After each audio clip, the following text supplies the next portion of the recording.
Patiisan sa ahon kung sino ang unang bumitaw. Dyan umangat sa kaliwa at pumapanay-panay si Jamaica. Biglang may kasalubong reto kay naantala yung angat at nasa harapan. Jamaica Janin biglang dumidikit rin sa likuran. Tinatansya nito na makakawala siya na dito na tuluyan kay Jamaica.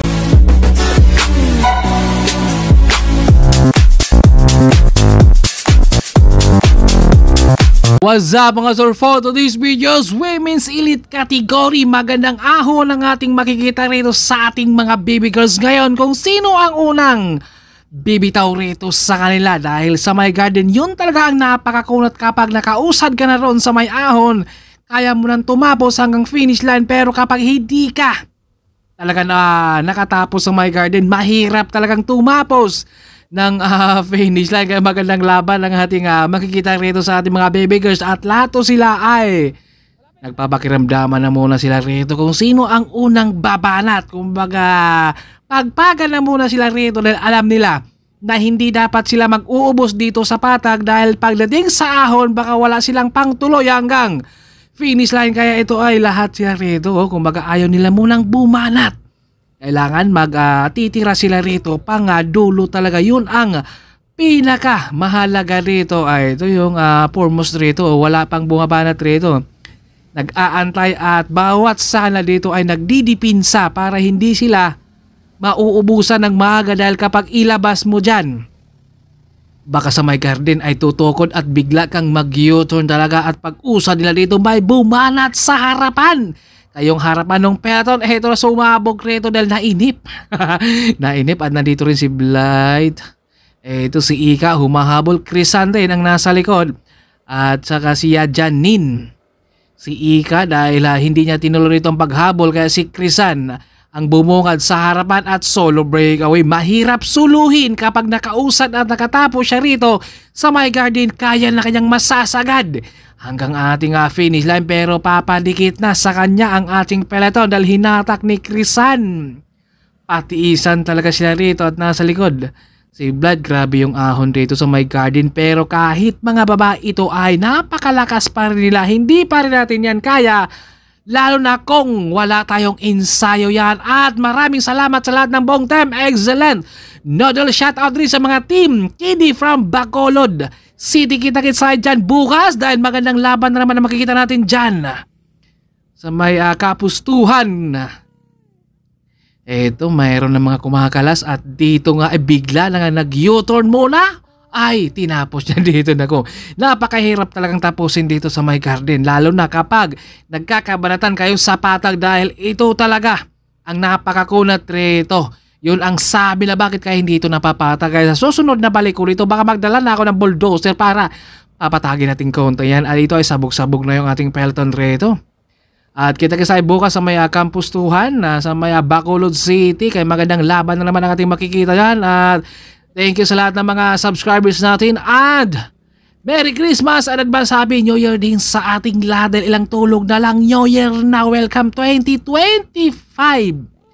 Rosa, pinapanay-panay niya dito. Wala nang imikan sa ahon. Kailangan sariling sikap mo talaga para ikaw ay makakausad. Dahil kapag tuto ka lang dyan, hindi ka pwedeng usad. Kailangan tsagain mo talaga at patiisan. At Jamaica Janin, Crisan, sila yung mga nagkakabantayan at dumikit si Rosa. Bigla naman niya binanatan kaya ito ay sumabog na naman sila rito. Dahil alam ni Rosa, marami tayo dito sa ating grupo kaya kailangan muna nating pakalasan. Lixie, wala nang imikan sa ahon. Kung kanina ay bati-bati sila, ngayon wala na. Mamaya na to sila pagkatapos ng laban mag-uusap. At saka apat na lang yung natira. Jamaica Janin ang nasa harapan. At nasa likod naman si Crisan. Grabe yung ating mga baby girls dito. Napakalakas. Kahit mga babae, lalaki naman kung gumalaw. At si Jamaica ang nasa harapan dahil meron siyang kakampi rin nandito. Kung mga dalawang magkakampi at si Crisan dito parang mapapaatras sa trangkuhan rito ni Jamaica. Ang ganda nung ating mga laban rito. Lalo na kapag ahon, kailangan talaga ay mayroong kang pang-ahon na ensayo. Dahil kapag wala, siguradong maiiwanan talaga tayo rito. At si Janin, siyempre kailangan mo talagang dumiskarte at hindi mo pwedeng daanin lang sa lakas. Kailangan diskarte plus lakas pa. Yun talaga ang mahalaga. Janin, ang pinagmamasdan niya rito ay si Jamaica dahil malakas yung domestic. Si Crisan pinilit ditong dumikit kaya nakadikit rin siya at sumisigaw na rito sa likuran na lalaban raw itong si Crisan sa likod. Kung baka lamang dito yung mga nasa likuran dahil kapag pagod na yung mga nasa harap sila naman ang babarat at kung makakapag-recover din. Ito si Crisan dito dahil malakas yung domestic ni Jamaica at plus mayroon pa siyang kakampi na nandito sa likuran. Kung baka napakagandang laban to, 4 na lang silang natira dito at wala na silang imikan sa kanilang breakaway. Kailangan focus na sila rito. At ito si Crisan, naiwanan na naman siya rito. 3 na naman yung umagwat. Grabe kumalas na, dumikit, naiwanan na naman siyang muli dito. At 2 na lang yung ating matitira dito. Grabe, pakalasan talaga sila dito. Ang lakas ng domestic dito ni Jamaica. Pati kakampi ay kakalas rito sa kanyang hatang ngayon kay umagwat na. Yung ating dalawa, sinubukan pa sana dito pero nahihirapan ng dumikit dahil napakatuloy ang trangko rin na Jamaica rito. Janine nakadikit, kumbaga tinatansya ni Janine rito dahil alam niya na malayo pa yung kanilang finish line at si Janine biglang bumanat sana dito pero may track tayong kasalubong kay Ride Safe rito rin. Kaya saan tayo? Lumaro din at biglang lumikod itong si Janine dahil alam niya na malayo pa yung kanilang finish line. Kailangan didiskarte na muna ako rito at Jamaica ang nasa harapan. Janine pinapanay-panay rito at dahan-dahang dumikit rito si Janine at biglang inangatan dito si Jamaica at Jamaica hindi na siya makakausad rito dahil naubos na siya sa kakatangko rin dahil alam niya kanina na meron sana siyang kakampi pero naiwan rin pati kakampi sa pagtrangko.